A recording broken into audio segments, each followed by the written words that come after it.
Solomon. And Solomon said, Thou hast shown unto thy servant David, my father, great mercy. See, you showed to David great mercy. I told you what David did. And mercy is not getting something that you do deserve to get. According as he walked before thee in truth. As David walked before the Most High, keeping his laws, statutes, commandments, being obedient. And in righteousness. And in uprightness of heart, of mind with thee. And thou hast kept for him this great kindness, that thou hast given him a son to sit on his throne, as it is this day. King Solomon. Most High gave him King Solomon. The first son, after the act that King David did with laying with Bathsheba, and she got pregnant, and Uriah didn't, I told you the story, Uriah, her husband, didn't go home, so we can say that his baby is his baby. That first son the Most High killed. The next son was King Solomon, that the Most High appeared in a dream talking to, and asked him, ask what I shall give thee. Verse 6, and Solomon said, Thou hast shown unto thy servant David, my father, great mercy. That's great mercy. According as he walked before thee in truth, and in righteousness, and in uprightness of heart with thee. And thou hast kept for him this great kindness, that thou hast given him a son to sit on his throne, as it is this day. And now, O Most High Power of Abraham, Isaac, and Jacob being the forefather of the 12 tribes of Israel, my power, thou hast made thy servant king instead of David, my father, and I am but a little child. I know not how to go out or come in. He said, I'm a little child. I don't know how to go out and come in. Remember the Most High in the dream? Seal up the instruction, the high pride from man, to make him humble. And thy servant is in the midst of thy people, who are the 12 tribes of Israel, which thou hast chosen, a great people that cannot be numbered nor counted for multitude, can be censored. Give therefore thy servant an understanding heart. Hear that? Give therefore thy servant an understanding heart. An understanding heart. Understanding mind, to judge thy people, that I may discern between good and bad, between what's right and what's wrong, between righteousness and wickedness, holiness and evil, between good and bad. For who is able to judge this thy so great a people? And the speech pleased the Most High. Hear that? He didn't ask for riches and everything else you could think of that's carnal on this earth. He just asked the Most High to be able to have him to judge the people and knowing what's good and what's bad. And the speech pleased the Most High. This is what you got to look for in this Bible. What is it that pleased the Most High? That pleased the Most High, that Solomon had asked this thing.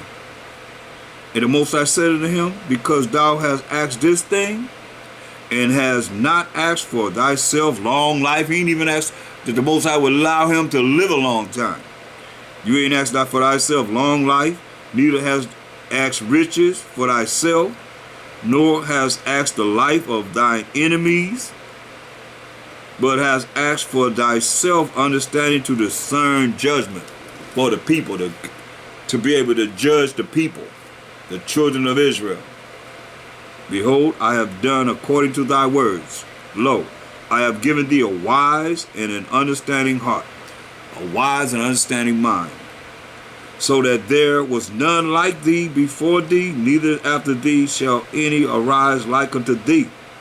And I have also given thee that which thou hast not asked, both riches, because they still looking for Solomon's mines, both riches and honor, so that there shall not be any among the kings like unto thee all thy days. And if thou wilt walk in my ways, to keep my statutes and my commandments, as thy father David did walk, then I will lengthen thy days. And Solomon awoke. He said, hey, you do what your father King David did. He said, I'm going to lengthen thy days. Make sure that you live a long, long time. And Solomon awoke.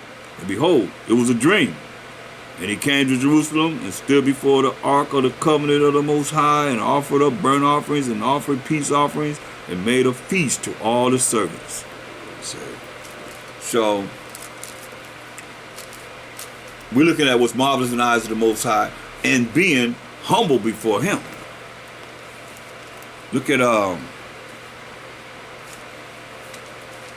2 Chronicles 1 and 10. 2 Chronicles 1 and 10.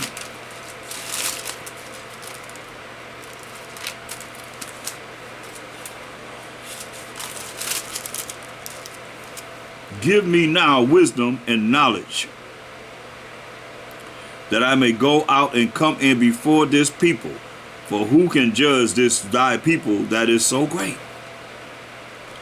And the Most High said to Solomon, because this was in thine heart, and this because this was in your mind, and thou hast not asked riches, wealth, or honor, nor the life of thine enemies, neither yet hast asked long life, but hast asked wisdom and knowledge for thyself, that thou mayest judge my people, over whom I have made thee king. Wisdom and knowledge is granted unto thee, and I will give thee riches and wealth and honor, such as none of the kings have had that have been before thee, neither shall there any after thee have the like.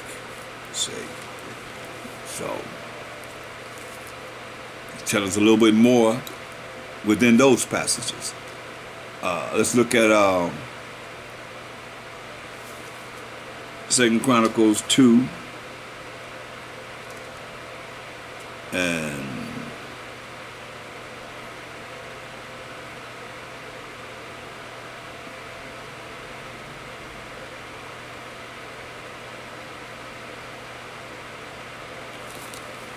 2 Chronicles 2 and 4. Behold, this is King Solomon.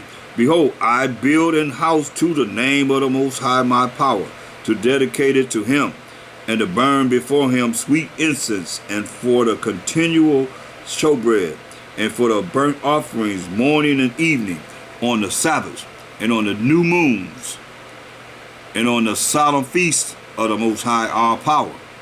This is an ordinance forever to Israel. I'm going to read it to you again, because a lot of you thinking that you don't have to follow this. It says,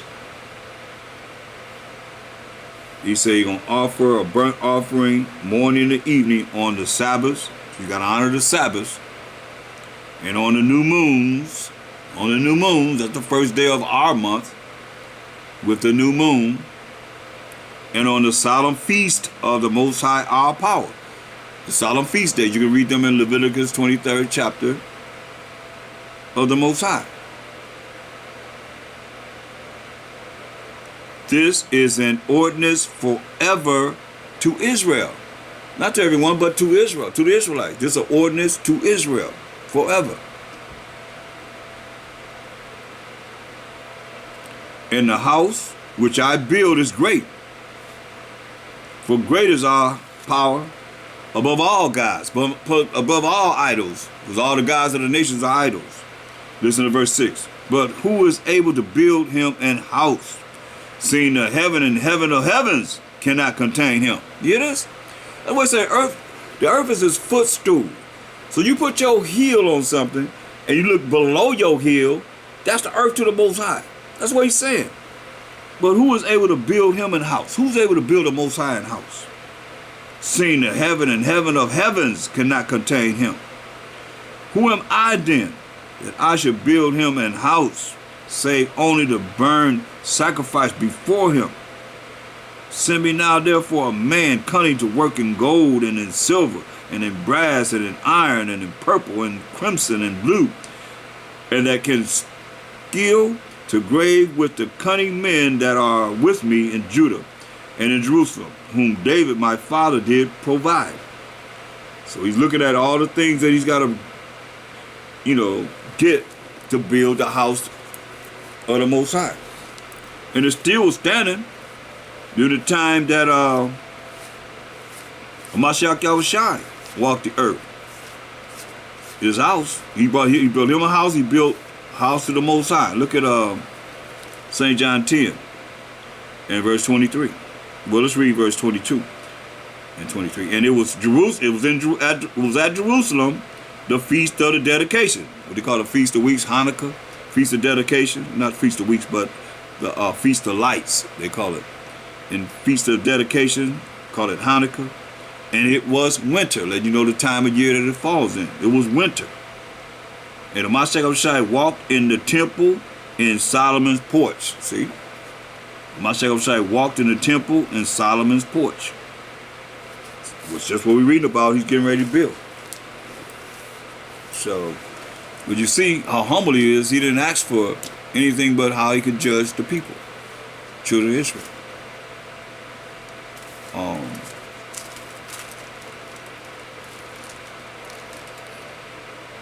Look at 2 Samuel 9 and 8. 2 Samuel's the 9th chapter, the 8th verse.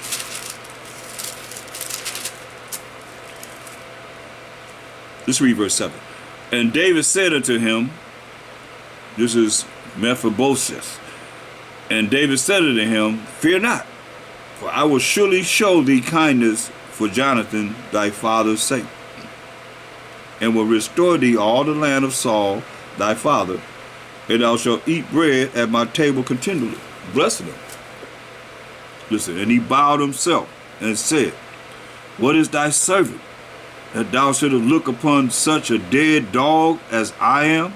You can't get no humbler than that.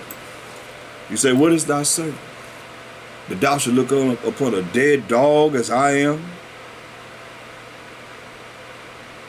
That's serious.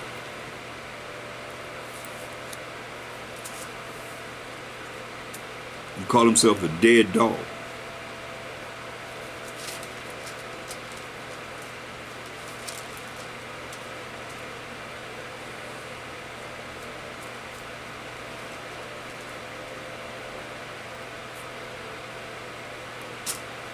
Then the king called to Ziba, Saul's servant, and said unto him, I have given unto thy master's son all that pertaineth, all pertain to Saul and to all his house. Thou therefore and thy sons and thy servants shall till the land for him, plow the land for him, and thou shalt bring in the fruits, that thy master's son may have food to eat. But Mephibosheth, thy master's son, shall eat bread always at my table. So you're going to always eat at King David's table. Now Zimpah had 15 sons and 20 servants. Then said Zimpah unto the king, according to all that my lord or my master, the king, have commanded his servant, so shall thy servant do in order. As for Mephibosheth, said the king, he shall eat at my table as one of the king's sons. So he's going to eat at King David's table as one of the king's sons. And Mephibosheth had a young son whose name was Micah. And all that dwell in the house of Zimpah were servants unto Mephibosheth. So Mephibosheth dwelt in Jerusalem, for he did eat continually at the king's table, and was lame on both his feet. He had a problem. He was lame on both his feet.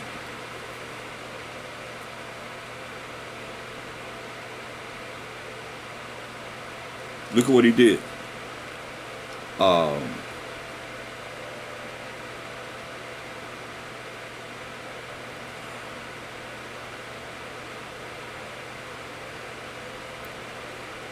David wanted to know, was there any left of King Saul's son, so he can show kindness to him for Jonathan, who he said is the love for him and Jonathan was surpassed the love of a woman.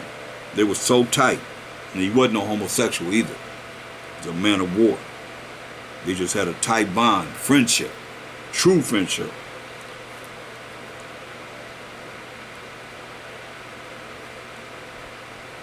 So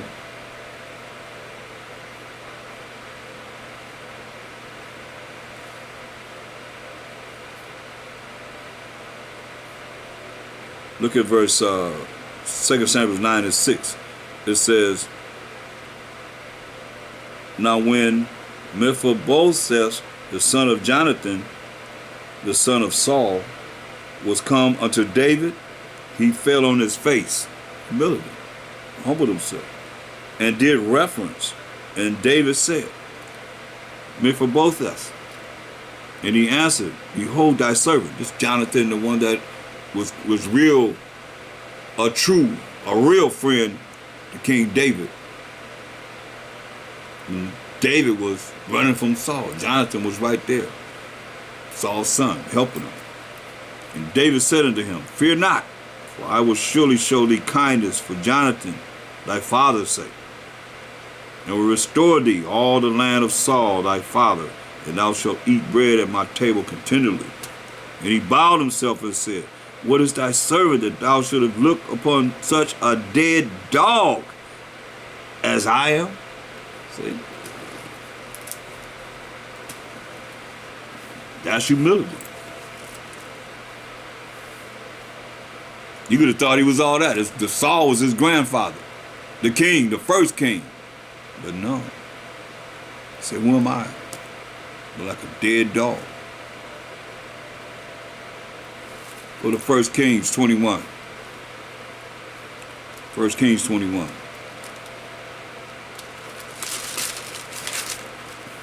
And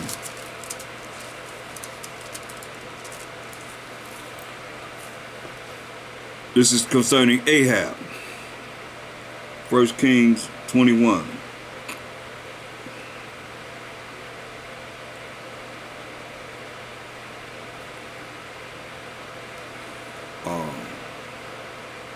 Let's read verse 25. Verse 25. But there was none like unto Ahab, which did sell himself to work wickedness in the sight of the Most High, whom Jezebel his wife stirred up. Jezebel. A whole lot of Jezebels going on today, because it's a spirit that the God of the air, or the power of the air, would have our women to be in. Jezebel stirred up her husband Ahab, and he did very abominably in following idols, according to all things as did the Amorites, whom the Most High cast out before the children of Israel. And it came to pass, when Ahab heard those words, that he rent his clothes, he tore his clothes, and put sackcloth upon his flesh, put on burlap, and fasted. He started fasting, not eating and drinking, and laying sackcloth, and went softly. The word of the Most High came to Elijah the Tishbite, saying, seest thou how Ahab humbled himself before me? He humbled himself before Elijah. Because he humbled himself before me, I will not bring the evil in his days. He said, because he humbled himself before him, he will not bring the evil in his days. But in his son's days will I bring the evil upon this house, his house. Hear that? So that's why you're looking at, just like King Solomon. Same thing he did with King Solomon. He sold him, just like he said in his son's day, he's going to bring it. Most High didn't rip the kingdom apart from us while King Solomon was alive. He waited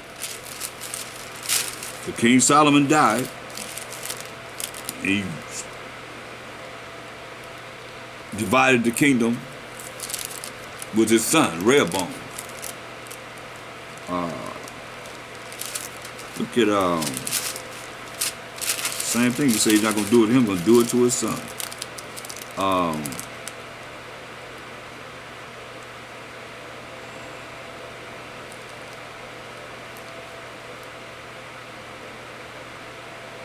Look at 1 Kings 11.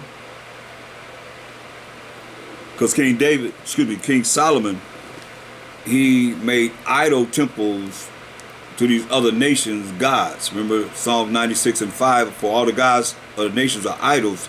So when King Solomon got old, you can read about it in 1 Kings 11. The Most High told us not to get with these other nations as kings. So a lot of people don't understand that.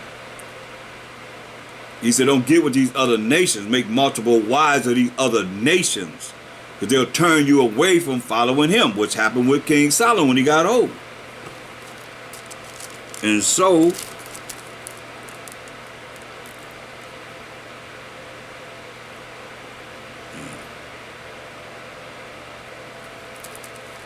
look at 1 Kings 11:33.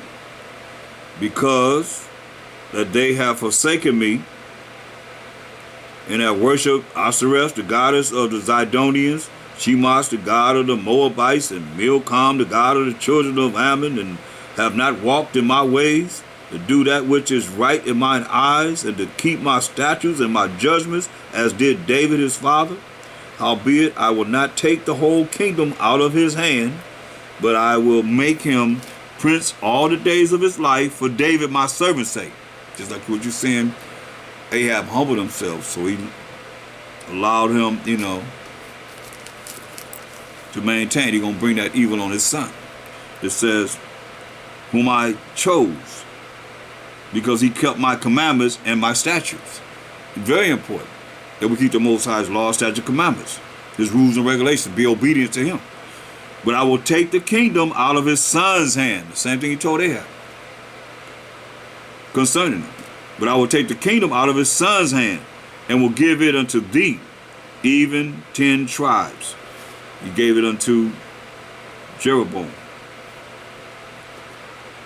And unto his son will I give 1 tribe, that David my servant may have a light always before me in Jerusalem, the city which I have chosen me to put my name there. So King Solomon's son Rehoboam, Most High left him with the tribe of Benjamin, and the Levites, which are the priests. They were all amongst all the tribes. So he had Judah, Benjamin, and Levi. That's why when you read most of the New Testament, as you like to call it, it's mainly the tribes of Benjamin, Judah, and Levi. And you have other tribes that join with them. You hear about them here and there, but the majority of the 10 tribes we just read about is in Corinth, the land of Corinth, or the land of Thessalonica, or Ephesus, or Philippi, and so forth, and so on. Rome. Those are the Israelites that are scattered among those particular lands, calling themselves by the land that they live in. Corinthians and Ephesians and Philippians, Colossians and so forth, because of the lands that they lived in. But you see, that's why I say Israel probably would have just put him to death, but the Most High say he's not going to do that. He didn't do it. 2 Chronicles 12. 2 Chronicles 12.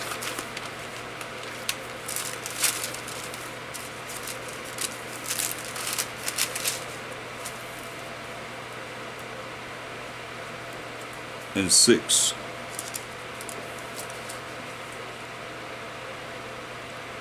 Whereupon the princes of Israel and the king humbled themselves, and they said, the Most High is righteous.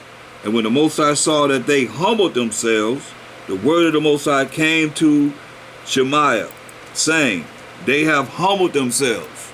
See how important this is? They have humbled themselves. Therefore, I will not destroy them. So if you're prideful, he's going to destroy you. But they humbled themselves. He said, therefore, I will not destroy them, but I will grant them some deliverance. And my wrath shall not be poured out upon Jerusalem by the hand of Shishak.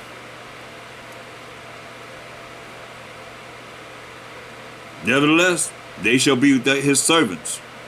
See, he gonna make them his servants, that they may know my service, and the service of the kingdoms of the countries.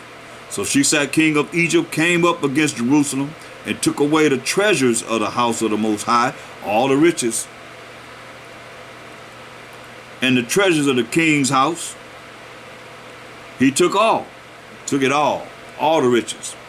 He carried away also the shields of gold, which Solomon had made, instead of which King Rehoboam made shields of brass, and committed them to the hands of the chief of the guard, shields that they were able to fight in the war, in the armies and so forth, that kept the interest of the king's house. And when the king entered into the house of the Most High, the guard came and fetched them, and brought them again into the guard chamber. Verse 12, listen. And when he humbled himself, the wrath of the Most High turned from him, that he would not destroy him altogether. And also in Judah things went well. See? He humbled himself. And Most High did not destroy him. So he let you know.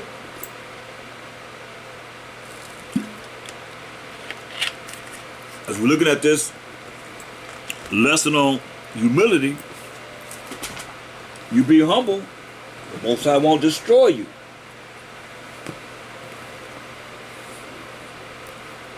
But if you be prideful, the Most High gonna destroy you, straight up.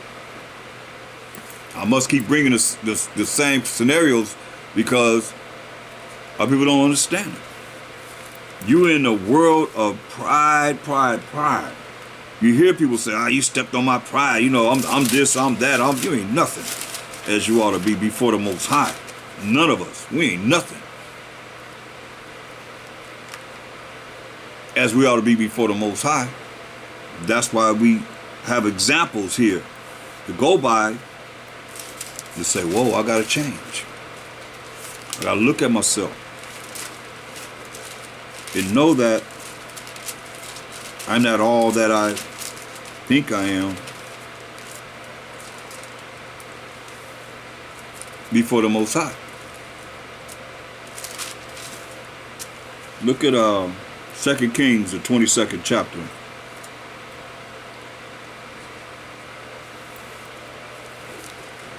Let's look at verse 18.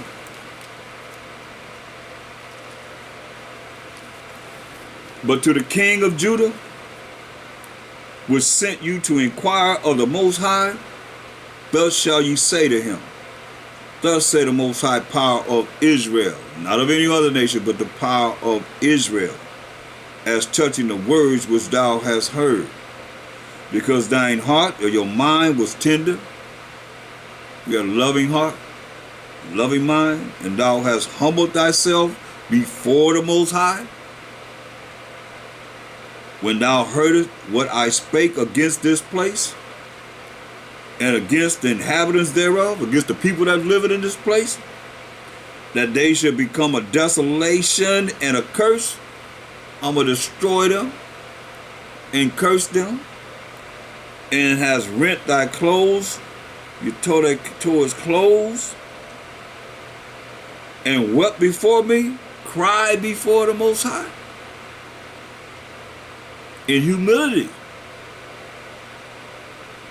I also have heard thee, said the Most High. I tell you, I can't go over it enough. Only time the Most High had pity on us as a nation is when we cried to the Most High. Say, behold, therefore I will gather thee unto thy fathers, and thou shalt be gathered into thy grave in peace. And thine eyes shall not see all the evil which I will bring upon this place. He said, you're going to live in peace until I gather you into your fathers in death. And you're not going to see all the evil which I will bring upon this place. And they brought the king word again. See, I was Josiah. 2 Chronicles 34. 2 Chronicles 34. and 26.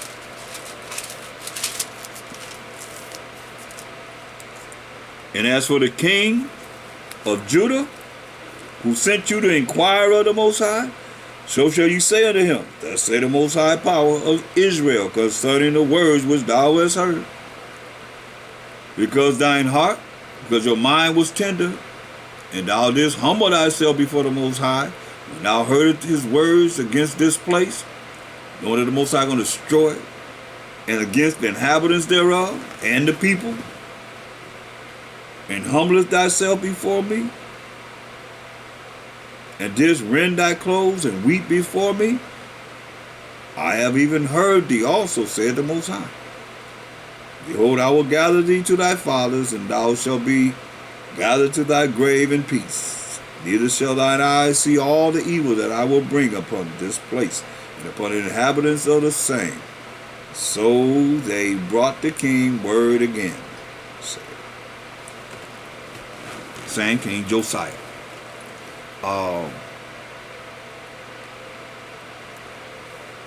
Look at Job 7, Job the 7th chapter, concerning Job. I'm just showing you examples of humility from my ancestors. Look at calling on your ancestors. Look up your ancestors right here. It's all here in this word. These are our ancestors. Job 7 and 17. We ain't calling them in no prayer. We call them upon them looking at what is written concerning them. Job 7 and 17. What is man that thou shouldest magnify him, and that thou shouldest set thine heart upon him? So what is man that the Most High should magnify him? That the Most High should set his mind upon man. Say, and that thou shouldest visit him every morning, and try him every moment? How long wilt thou not depart from me, nor let me alone till I swallow down my spittle? I have sinned. See? I have sinned. What shall I do unto thee, O thou preserver of men? Why hast thou set me as a mark against thee, so that I am a burden to myself? And why dost thou not pardon my transgression, and take away mine iniquity? For now have I slept in the dust, and thou shalt seek me in the morning, but I shall not be. Thinking that he's not going to be. But hear what he said in verse 20. I have sinned. He recognized all things that Job went through. He recognized, he said he have sinned. He confessed his sin before the Most High.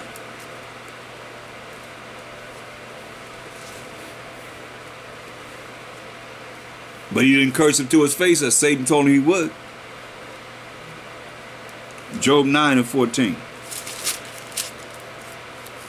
How much less shall I answer him and choose out my words to reason with him? See?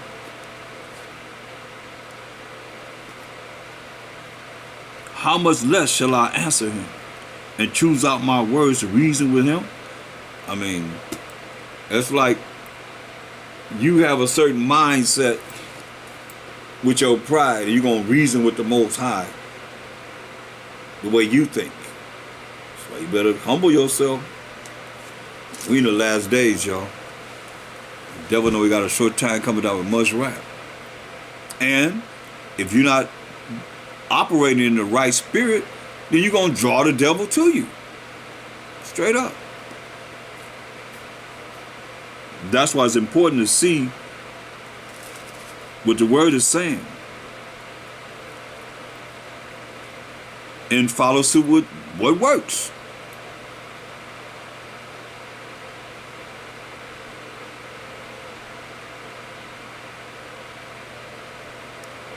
Job, the 40th chapter.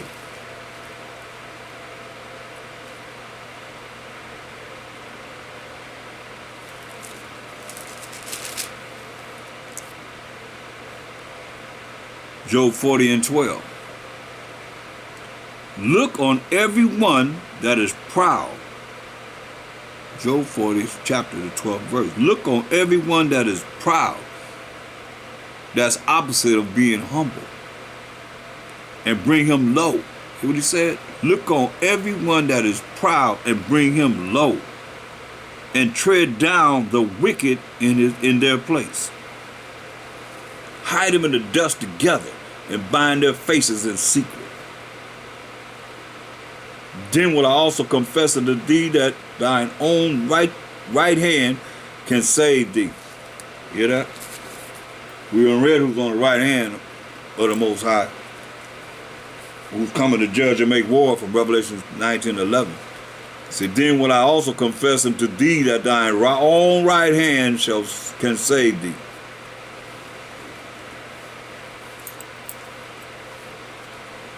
Okay, let's look at Job 42.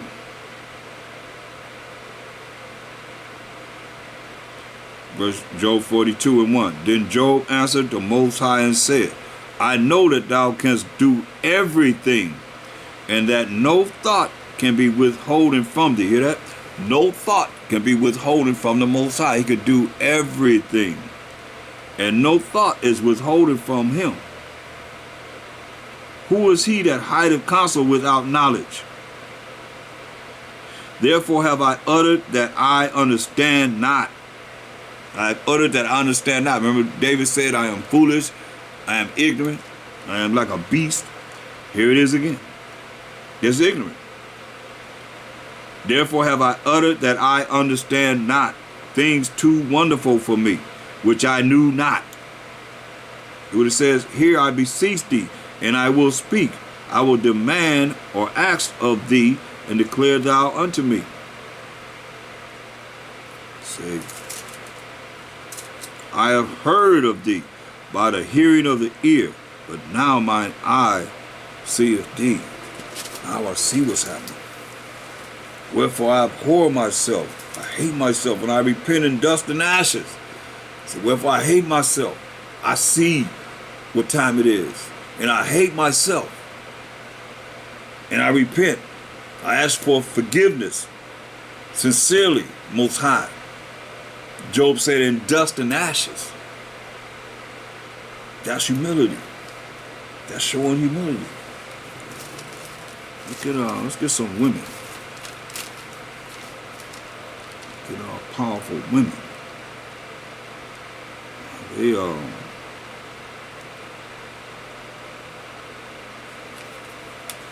some. Let's look at Judah.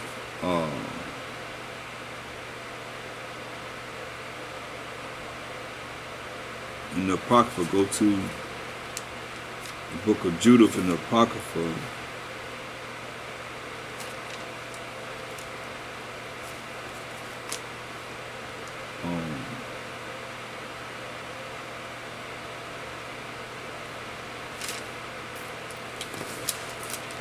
Judah was a widow, and we had Holofernes, the chief captain of his army, ready to kill us.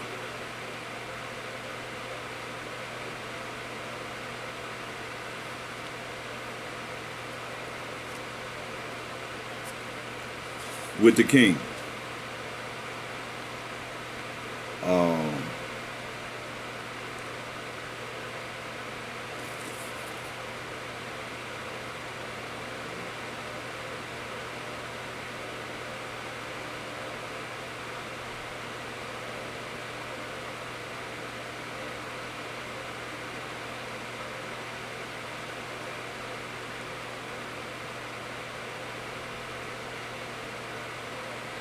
Let's look at Judah 4:1. They say, now the children of Israel, Judah 4:1. Now the children of Israel that dwell in Judea heard all that Holofernes, the chief captain of Nebuchadnezzar, king of the Assyrians, had done to the nations, and after what manner he had spoiled all their temples and brought them to naught, brought them to nothing.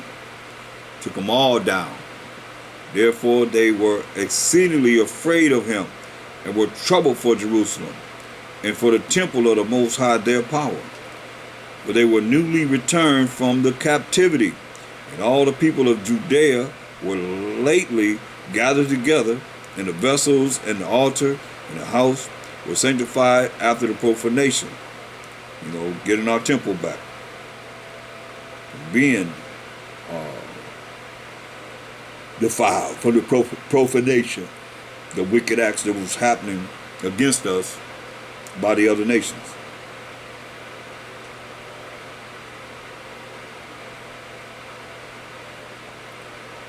Look at verse 8. And the children of Israel did as Joachim the high priest had commanded them, with the ancients of all the people in Israel, which dwelt at Jerusalem.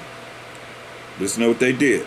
Then every man of Israel cried to the Most High with great fervency, and with great vehemency did they humble their souls. Hear that? Did they humble their souls? So therefore, you ain't crying to the Most High if you prideful.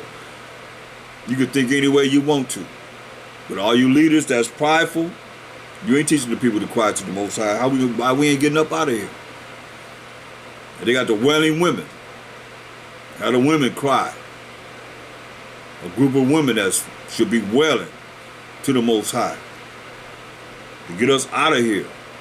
Both they and their wives, hear that? Both they and their wives and their children and their cattle and every stranger in howling, and their servants brought with money, but sackcloth upon their loins. Put sackcloth upon their loins. That's humility before the Most High. Thus every man and woman and the little children and inhabitants of Jerusalem fell before the temple and cast ashes upon their heads and spread out their sackcloth before the face of the Most High. Also they put sackcloth upon the altar, put sackcloth on the altar, and cried to the power of Israel, all with one consent, earnestly, that he would not give their children for a prey and their wives for a spoil, to be ravished or raped and taken into captivity, and the cities of their inheritance to destruction, and the sanctuary to profanation and reproach, disgrace, and for the nations to rejoice at. So the Most High heard their prayers. When they cried to the Most High, he heard their prayers. When they humbled themselves before the Most High, and he heard their prayers and looked upon their afflictions. For the people fasted many days in all Judea and Jerusalem before the sanctuary of the Most High Power Almighty. And Joachim the high priest and all the priests that stood before the Most High, and they which ministered unto the Most High, had their loins girt with sackcloth, rags on, like burlap, and offered the daily burnt offerings with the vows and free gifts of the people. Listen, and had ashes on their mitres. So they had mitres on the top of their heads. And they had ashes on their mitres, and cried unto the Most High with all their power. Crying to the Most High with all their power.